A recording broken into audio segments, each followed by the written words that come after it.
report si Erlo Bringas. Erlo.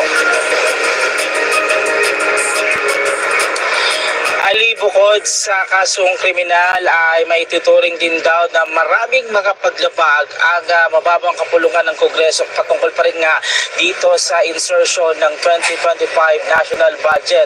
At bukod sa kasong kriminal nga, Ali, itinuturing daw din daw ng grupo na ito'y paglabag din o criminal offense sa mga Pilipino. Yan. So yan ha. Formal nang Ayan po yung kinasuhan nila, no, si Speaker Martin. Graft and corruption daw, no, dahil sa mga insertion daw, no. So ano pong nangyari? Napatunayan po na wala, no. Ang kaso po, no, mga kaibigan, ay ibinasura, no, ng Sandigang Bayan. Hanapin natin yung binasura. Okay. Ibinasura po. Okay. Ito. Ito.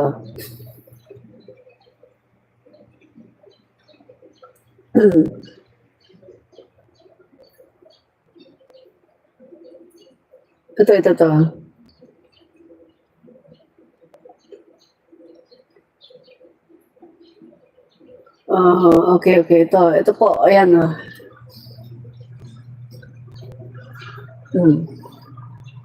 Ay, hindi nyo kita. Okay.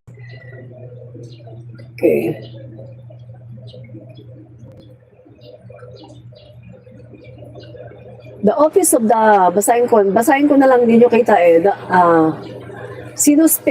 Ombudsman suspends action on criminal raps versus House Speaker Romualdez and others on 2025 national budget. The Office of the Ombudsman has suspended further action on the criminal complaints filed against House Speaker Martin Romualdez and 3 other congressmen for their alleged involvement in the reportedly illegal entries made in 2025 national budget. In the resolution dated March 7, Ombudsman Samuel R. Martirez said that no information or criminal charge sheet has been filed against Romualdez and the others.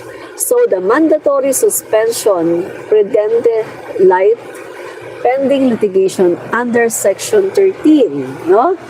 So, mga kaibigan, bakit wala pong mga dokumento, no? Walang mga dokumento na naipakita na wala pong mga wala daw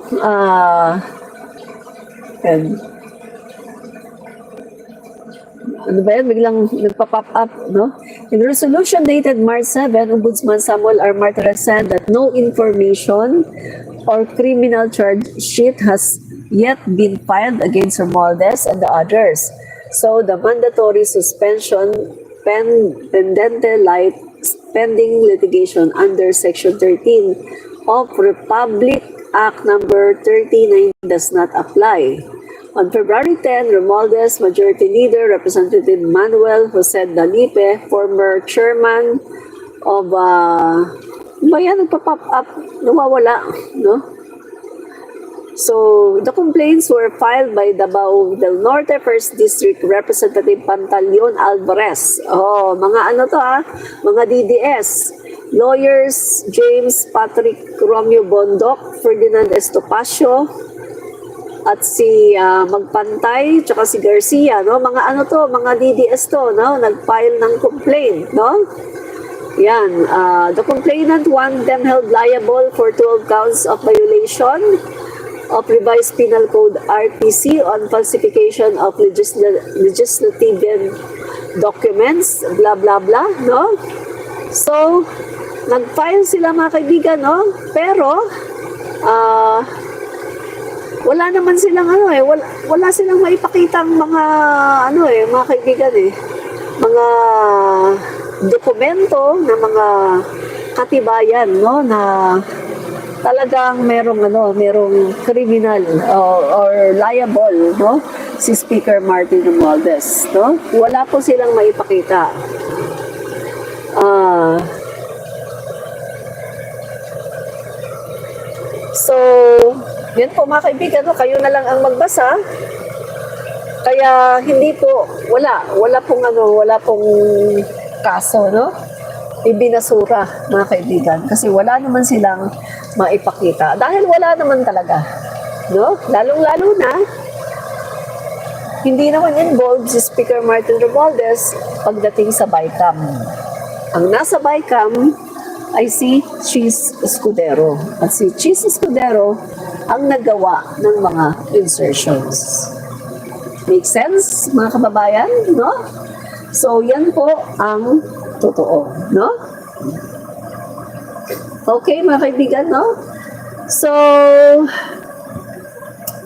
kami po ay Mrs. Martin Romualdez supporters here, Joe and Vance. Ocho, magandang hapon Miss Admin Rich at sa lahat. Magandang hapon din po sa inyo. At salamat po Joe and Vance sa support, no, kay Speaker Martin.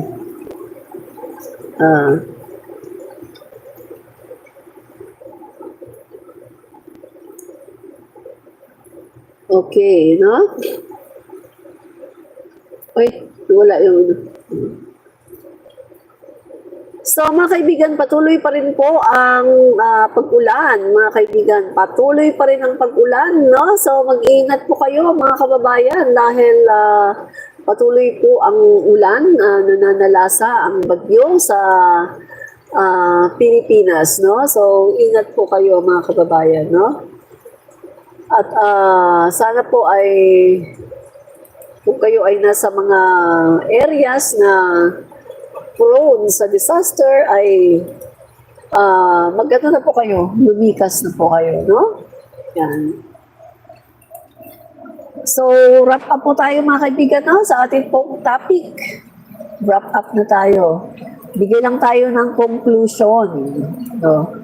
So, atin po itong ating pong topic ngayon ay medyo i-relate po natin no, sa impeachment ni Sara Duterte. So mga kaibigan, ito pong si Cheese Escudero ay talaga namang kinakalampag na ng mga mamamayang Pilipino, mga kaibigan. Dahil nga hanggang ngayon ay hindi pa rin niya inuumpisahan ang impeachment trial. Pero mga kaibigan, sabi po niya ay matutuloy daw po yung impeachment. Matutuloy, pero kailan? Kailan ba matutuloy ang impeachment? Panay siya sabi matutuloy, pero mga kaibigan, mukhang dinidelay-delay naman niya no? Etong impeachment na ito ni VP Sara Duterte. At eto nga mga kaibigan, no? Isa lang yung nakikita ko dito. Kaya niya dinidelay-delay ang impeachment na to. Kasi, mga kababayan, mukhang gusto yata niya na ma-secure muna na hindi na talaga siya mapapalitan sa pagiging Senate President. Gusto po niyang i-please ang mga senador ni Duterte at maaaring naisip niya, mga kaibigan, no? Komentaryo natin to, maaaring naisip niya na kailangan i-secure muna niya ang kanyang pwesto. Kapag sigurado na siya na hindi na siya mapapalitan, na siya talaga ang Senate President, baka doon na niya umpisahan. No? Kasi sa ngayon ay baka nag-aagam-agam pa siya. Anytime ay maaari siyang palitan ang pagiging Senate President. At siguro, mga kaibigan, pagdating ng araw, mag-aambisyon din yan na maging Pangulo ng Pilipinas.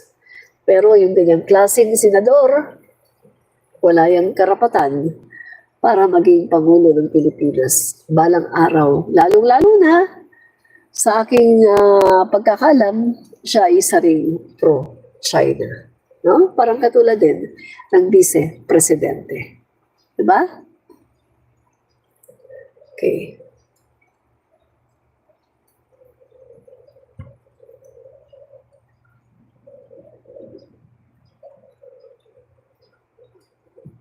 Okay.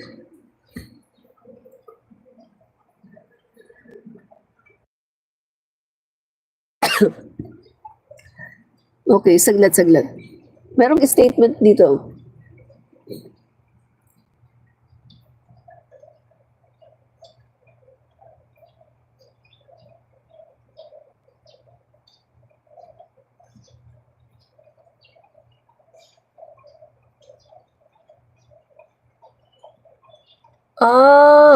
Mga kaibigan, no? Pinapasuspindi ng Pangulo yung all SONA-related preparations are hereby ordered immediately suspended. So, pinapasuspend po ng Pangulo ang lahat ng mga preparation patungkol sa SONA. Kasi ang sabi ng Pangulo, mga kaibigan, ay may mga community na mga binabaha. O nga naman, So, ito po yung sinasabi ng Pangulo na parang, parang nakakaano nga naman na lalagay ka ng mga mga tarpaulin tungkol sa SONA pagkatapos may mga binabaha, no? So, tama po yung Pangulo dito, no? So, pinapasuspende po muna ng Pangulo ang mga preparations para sa SONA. The Department of Public Works and Highways, along with all concerned agencies, must put full attention and exclusive focus on flood response and relief operations. The President's directive is to focus all efforts on ensuring the safety and welfare of the Filipino people, especially during times of crisis. All government agencies are expected to act accordingly. Yan. Tama nga naman ang Pangulo natin, no? So, suspende muna lahat ng mga preparation patungkol sa SONA. Correct. Okay.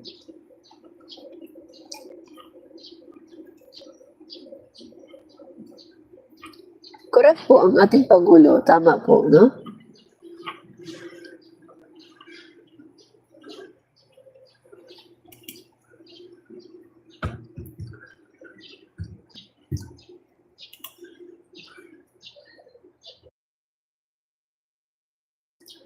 Yan ang Pangulo natin. Ano siya, yung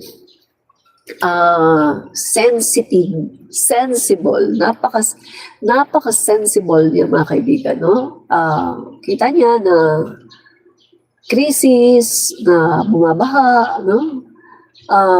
Awkward nga naman na merong maglalagay ng mga tarpaulin, merong mga maghahanda dun sa para sa SONA, samantalang bumabaha at bumabagyo. Okay, so yan po ang gusto ng ating Pangulo. No?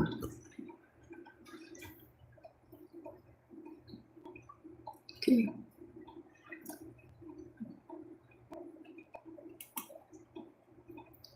So, sana lang, no, ang mga kababayan natin ay huwag tatapon ng tapon ng mga basura kasi yan talaga ang makakapagbaha.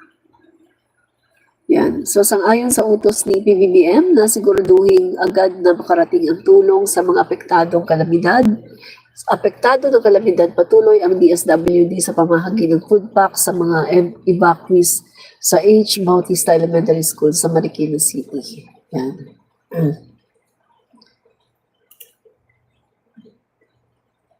So, yan, no? So, pati ang Philippine Coast Guard, tuloy-tuloy ang serbisyo, no, ng Philippine Coast Guard sa mga residente ng Dalandanan, Valenzuela.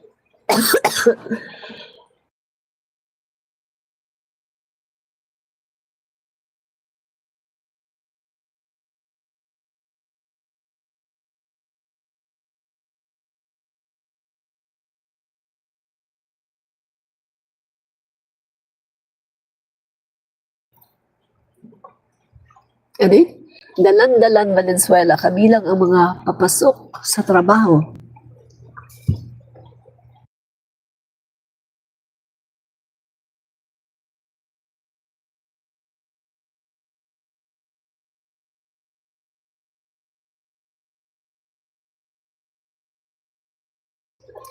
At ilang kabataan.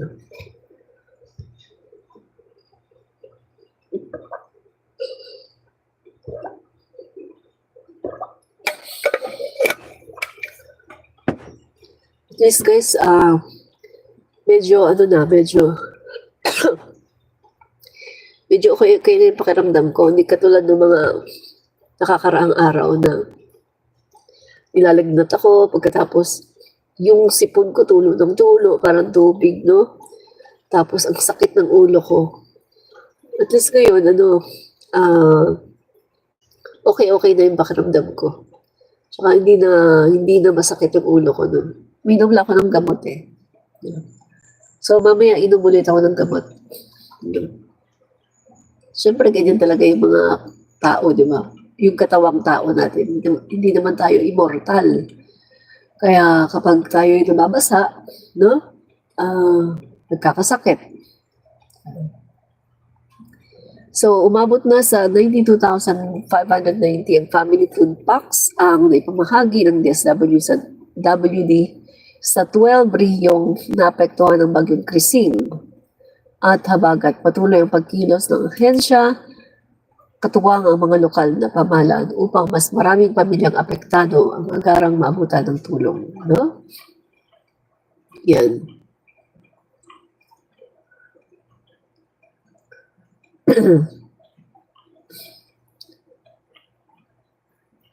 Yan. So mga kaibigan, no, pag-usapan lang natin sandali ito. Yung mga train, naalala nyo guys, yung mga train na binili noong 2014 sa panahon pa po ni Pinoy, mga kaibigan. Napakarami pong mga bagon na hindi po nagamit, no, sa panahon po ni Pinoy kasi may mga hindi kasya, no, hindi siya fit doon sa, hindi ko alam kung sariles eh, basta nakatenga, nakatambak, no? Napakaraming mga bagon ng train ang nakatambak lang. Pero alam niyo ba mga guys, ngayon sa panahon ni PBBM ay ginamit po, no? So, itong mga bagon, itong mga train na ito mga kaibigan ay ginamit na po. At mapapakinabangan na po natin, no? So, napakagaling po talaga ng ating Pangulo. Ayaw po niyang sinasayang yung mga binili, no? Na yung binili na galing sa pera ng buwis ng bayan, no, ng mga tao. So, napakaganda po. At ang Pangulo nga po natin ngayon, si PBBM, ay matatawag po natin na the father of railways. No? Siya po ang the father of railways, ang ating Pangulong BBM. Kasi sa kanyang kapanahunan po, no? Kapanahunan po ni PBBM, ngayon lang po talaga nag-boom yung mga railway system sa Pilipinas. Biruin mo Metro Manila Subway pa. Grabe, Metro Manila Subway. Yung PNR, binuksan mga kaibigan yung iba-ibang mga ruta, no? So, tatlong provinces, Cavite, may vlog ako niyan, di ba mga kaibigan? Parang kahapon yata yun. Tapos hindi lang yan mga kaibigan, no? Pati yung sa Mindanao, yung mga pinapatayo doon, no? Ng Pangulo natin, yung mga pinapagawa. Ang dami mga kaibigan. Ngayon talaga sa panahon ni PBBM, nag-boom talaga ang railway system sa ating bansa, sa Pilipinas. Kaya nga, guys, no? Kung titignan natin, ang mga proyekto ng ating Pangulo, grabe. Talagang, napakarami. Ito talaga yung golden years, no? Golden years of infrastructure na matatawag natin, no? Siyempre, yung sa panahon ni President Marcos Sr., given na yan, no? Pero ito, sa modern day natin, ito po talaga, sa panahon ngayon ng ating Pangulong BBM, ito po talaga yung the golden age of infrastructure. Kasi ngayon lang po nangyari sa panahon ng ating Pangulong BBM, ang massive infrastructure project na hindi po ng Duterte administration. Kasi ang nangyari po sa Duterte administration ay isang napakalaking budol. Biruin mo mga kaibigan 119 ang ipinangako, mga kaibigan, 12 lang ang tinapos. At makita niyo mga kaibigan budol talaga. yung kanilang mga libro na pinapakalat na Salamat PRRD, na napakaraming mga infrastructure, mga kaibigan, karamihan doon mga kaibigan, miniature model pa lang, pinapasalamatan na nila. Yung iba doon, plano pa lang, hindi pa nagagawa, hindi pa nag-groundbreaking, pinapasalamatan na nila na nagawa na daw ni Duterte. Grabe, napakalaking budol ng ginawa ng Duterte administration. Yung mga Pilipino naman, na mga hindi nag-iisip, na mga hindi nag-verify, o nasaan ito, nagawa na ba yan? Hindi nag-verify, basta nakita nila sa libro, nakita nila doon sa mga sinasabi ng video na pinapakalat ng mga Duterte sa Salamat PRRD, akala nila totoo na nagawa. But in reality, hindi po nagawa.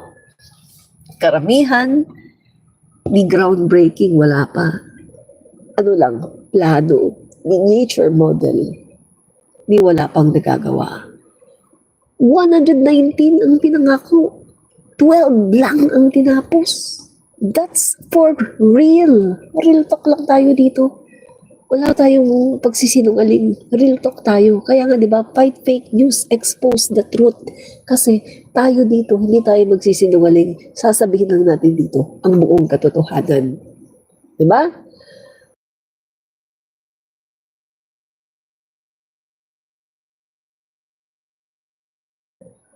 Pero wala akong magagawa kung ang mga DDS ay mag-stick sila sa kanilang pinapaniwalaan na mali. Di ba? Kasi yun ang gusto nilang paniwalaan kahit na mali eh. Di ba? Katulad na lang nitong si Benito Idagdag. Oh. Sabi niya, oh, saan galing yung proof mo, Rich? Hello? Naghahanap ka ng proof? Ang dami-daming proof?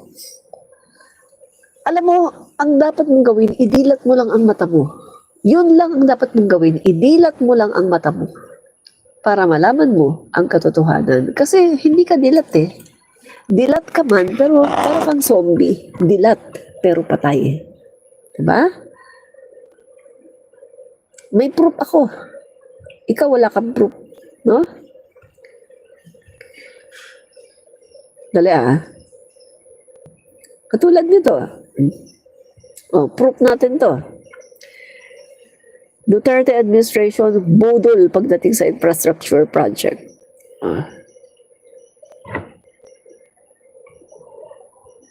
Hindi kita. Paano ba ito makikita? Hindi kita ah.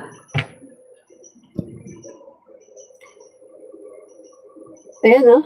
Oh, hindi kita eh. Paano ba makikita ito? 100 DPWH. Sandali. Ito ba? Hindi kita eh. Paano ba makikita? DPWH 12 out of 119 build projects completed. 12 lang ang tinapos, 119 ang pinangako. 12 lang ang tinapos. Ang galing no? 119 ang pinangako, 12 lang ang tinapos ng Duterte administration. GMA.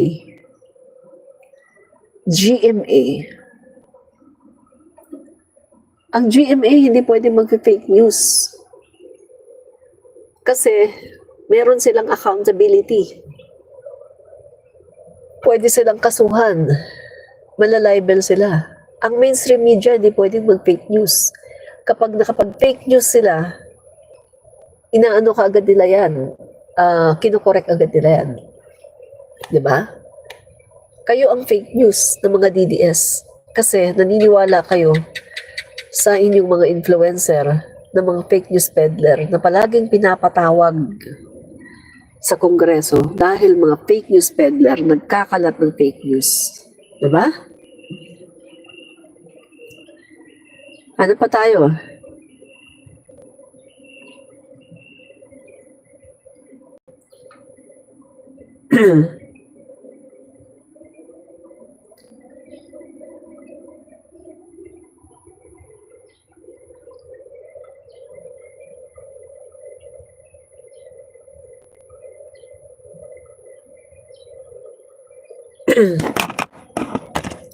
Oy, sandali, email pala to. Hindi dyan, hindi dyan. Dito tayo. Okay. Okay, dito tayo. Okay.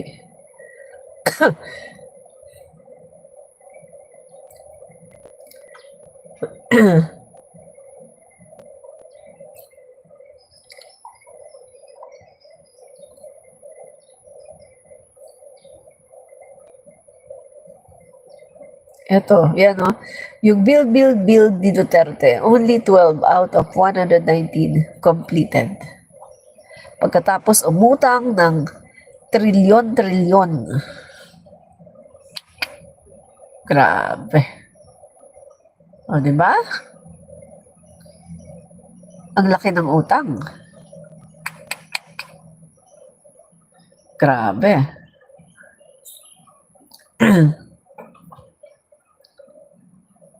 Okay. Sandali, tignan natin to.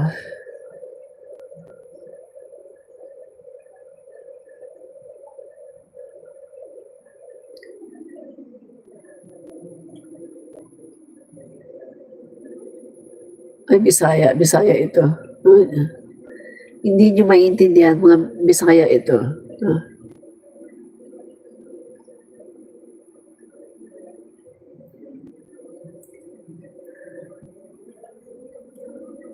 Ito.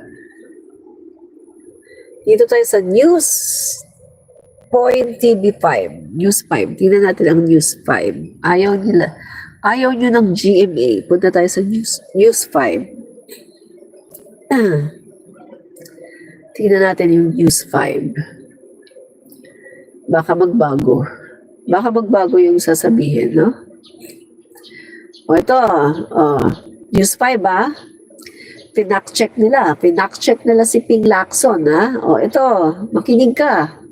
May nag-fact-check dito kay Ping Lacson. Makinig ka, Benito Idagdag, no? Makinig ka. May nag-fact-check dito kay Ping Lacson, no? Ang sabi dito, okay, yung sinabi daw ni Ping Lacson na out of 119 projects, 12 lang ang natapos under the Duterte administration. Build program have been accomplished. Ang rating dito, partly false. Partly false daw ang sinabi ni Pampilo Lacson. Okay, tingnan natin yung facts. Tingnan natin Lacson's figure missed the actual accomplishment based on the National Economic and Development Authority, NEDA, database. According to NEDA's revised list of 119 infrastructure flagship projects or IFPPs under President Rodrigo Duterte's Build program, a total of 14 projects were completed.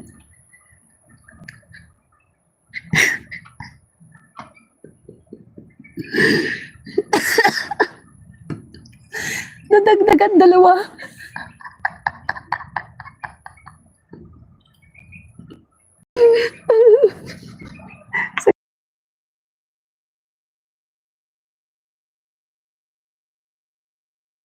O ayan, yung mga DDS, matuwa na kayo dito.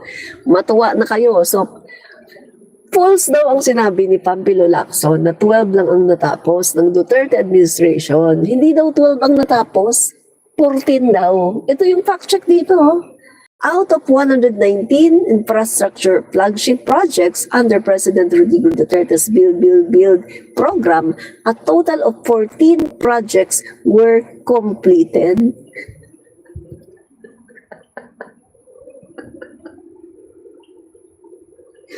So mga kaibigan tandaan nyo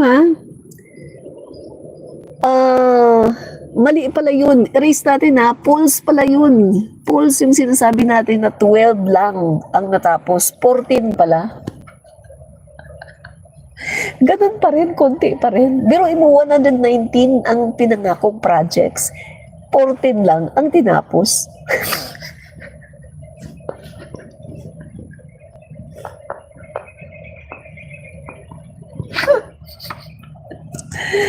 Ay, naku, nag-fact check pa. Nadagdagan, dalawa lang naman.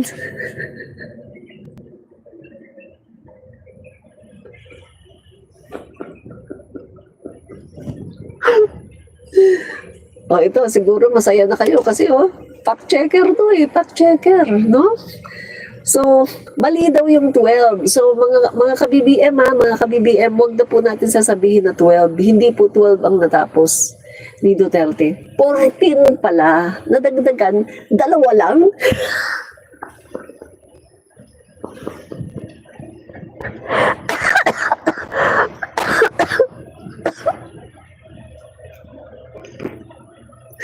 So, out of 119,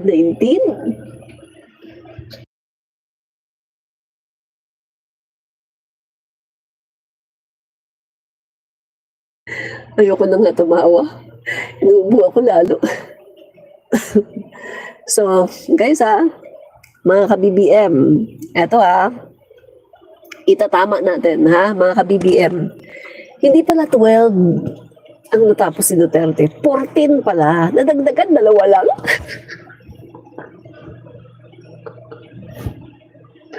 Out of 119 projects, 14 ang natapos si Duterte. 14. 1-4. Hindi pa lang nag-50%. Napakapuro naman. Grabe naman si Duterte. Bagal.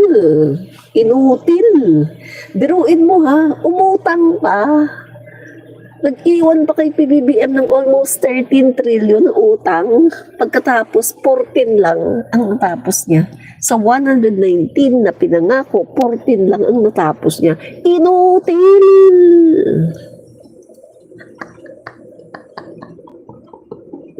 Inutil!